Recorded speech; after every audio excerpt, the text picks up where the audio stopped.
প্রত্যেকটা ক্ষেত্রে আপনাদের প্রত্যেকটা স্ব অবস্থানে থেকে আপনাদের পণ্যকে নতুন।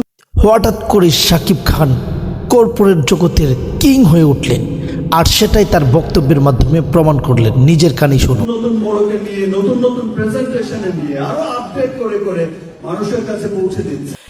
মেগাস্টার বলেন যে একটি পণ্যকে, একই ধরনের পণ্যকে ভিন্ন ভিন্নভাবে কিভাবে বাজারজাত করতে হবে সে সম্পর্কে তিনি জ্বালাময়ী এক বক্তব্যের মাধ্যমে কর্পোরেট জগতের যত ধরনের কর্মকর্তা কর্মচারী রয়েছেন প্রত্যেককে অবাক করে দিলেন।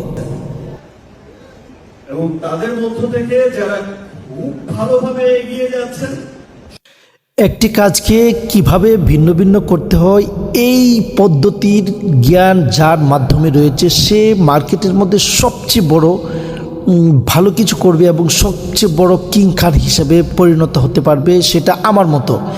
এরকম মোটিভেশনাল বক্তব্য দিয়ে শাকিব খান সারা বাংলাদেশে তথা সারা বিশ্বের কর্পোরেট জগতের মধ্যে তোলপাড় তৈরি করে দিয়েছেন। আর সেখানে কর্পোরেট জগতের বড় বড় স্পিকাররা, বড় বড় মোটিভেটররা তার বক্তব্য দেখে শুনে শুধুমাত্র অবাক হয়ে তাকিয়ে থাকা ছাড়া আর কিছুই করতে পারলো না। আমাদের সাথেই থাকুন।